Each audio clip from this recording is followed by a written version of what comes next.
tous les amis et bonne année 2018 qui, on l'espère, sera remplie de bonheur et d'amour.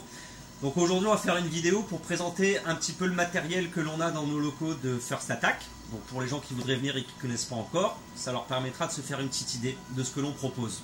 Donc on va retrouver deux lunettes City tout d'abord, une qui appartient à Keikun, champion du monde incontesté et intergalactique de Windjammer, qui nous a fait la gentillesse de laisser pendant quelques temps sa lunette City. Donc ça c'est des véritables petits bijoux technologiques pour du tube cathodique. Vous avez un 31 kHz, donc du VGA 640 par 480 la résolution à ceux d'année. Donc c'est vraiment somptueux comme écran pour passer du 31 kHz, mais vraiment une luminosité, on dirait de la HD, hein, des petits jeunes qui sont venus dans nos locaux, qui étaient habitués aux écrans plats, qui ont vu ça, même eux ils ont dit waouh, c'est quoi cet écran de feu? Donc c'est les écrans de Nunet. Donc une deuxième lunette qui est ici, où là on a mis un convertisseur JAMA JVS, parce que bon, c'est une borne qui est en JVS de base, où dedans on a mis une Atomic Wave, où il y a Samurai Shodown 6, mais on a tout un choix de jeux Atomic Wave, quasiment les meilleurs, à mettre dedans, Rumblefish 2, Ken, KOF 11, les meilleurs qu'on a sur cette borne là. Donc deux lunettes, deux petits bijoux réglés au poil grâce aux télécommandes déportées Made in France. On a les réglages avancés des cut-off, des couleurs, des gains, des paralas, enfin de toute la géométrie. Voilà. On va trouver aussi une Blast. Alors celle-ci on l'a mise en tâté parce que je trouve que la Blast City avec ses enceintes sur le côté, le topper, quand on la met en tâté, bah il y a quelque chose qui se passe quand la borne là, ça devient un Gundam dédié au shmup.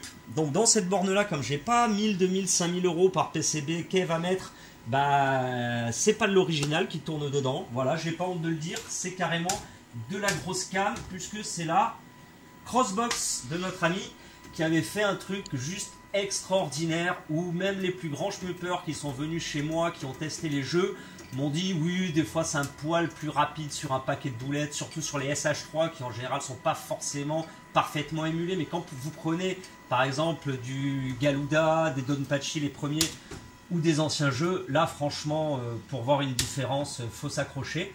Et ça permet justement sur des prix délirants comme les shmups qui sont inaccessibles à l'heure actuelle, d'avoir un setup à 99, quelque chose, fidèle à la PCB.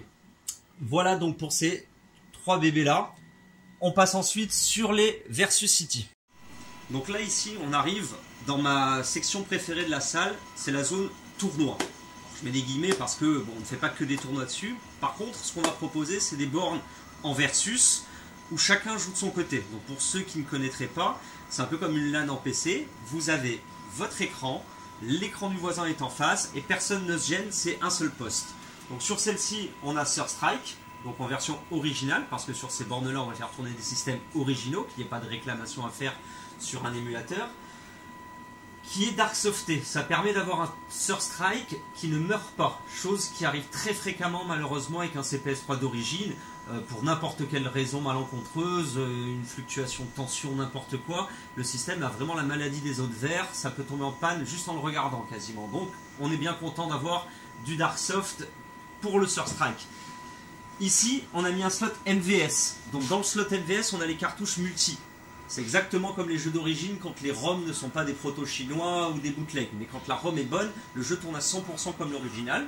Donc c'est très pratique ces trucs multi. Quand le hardware est le même, ça évite d'avoir à changer, rechanger quand on a plusieurs jeux à faire tourner. Donc sur une New Versus City. La New Versus City, c'est l'écran de la Blast City qui a été mise dedans. Elle est un peu plus récente que les deux qui sont sur les côtés qui, elles, reprennent les écrans des New Astro City. Donc la grosse différence, c'est que celui-là peut afficher des jeux en 640 par 480. On ne va pas s'en servir de ce mode-là. On est très 15 kHz pour les anciens jeux. On a vu tout à l'heure les Nunet City. On a d'autres choses pour le 31.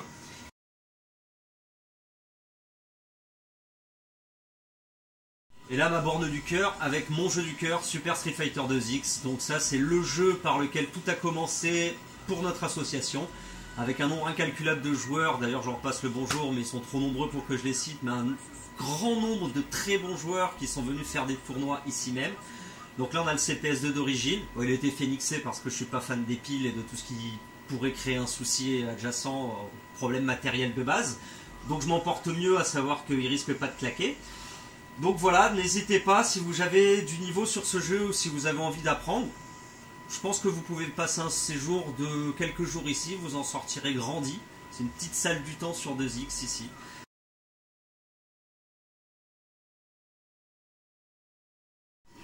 Et alors, soucieux de proposer un vaste choix de jeux, parce que moi, c'est vrai que je suis assez intransigeant et je ne joue quasiment que sur des bornes old school en 15 kHz, je me dis, il y a quand même voilà, des joueurs qui ont besoin d'avoir de la HD. Donc, on a proposé une borne qui est la Delta 32. Celle-ci, elle appartient à Heavy Arms, qui nous l'a laissé aussi, qui la retape et qui va la récupérer à Vierzon.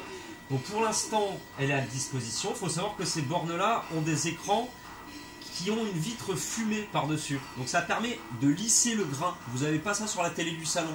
Vous allez avoir des jeux, même si l'écran est 720p, ça vous permet, comme le jeu lui-même a été programmé en 720p, les KOF 13, les Blaze Blue, il n'y a pas de jeu en 1080p. Enfin, je crois que ma mixeur est en 720p natif sur arcade. Pas de jeu 1080p. Donc vous subissez pas d'upscaling sauvage. La dalle est à l'échelle 1.1 du jeu. La vitre fumée adoucit le pixel, donc vous avez quasiment mais pas d'aliasing, surtout qu'on peut jouer avec le sharpness.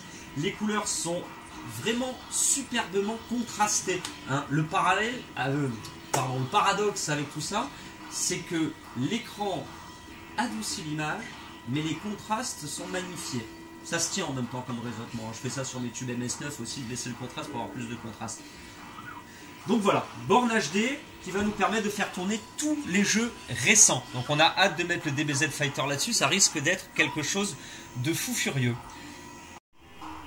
Donc DBZ Fighter c'est bien beau, mais moi ma passion c'est la Lorez. Donc sur ces bornes là derrière moi on va retrouver une Astro City qui appartient à Kevin, qui a la chance à l'intérieur d'avoir une MS9, donc qui est la platine des New Astro City, qui est plus récente et qui offre des réglages supplémentaires.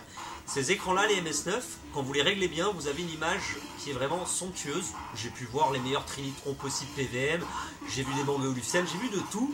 Et je dirais pas qu'ils sont moins bien ou mieux, ils sont tous splendides dans leur genre tube haut de gamme. Mais celui de la MS9 est pour moi celui qui me tient le plus à cœur parce qu'il est réparable, il se règle facilement, c'est des véritables chars d'assaut. Et le rendu, une fois que c'est bien fait, mais attention, hein, il faut bien la régler. J'ai vu beaucoup de New Astro City en MS9 qui valaient pas un clou parce qu'elles n'étaient pas réglées.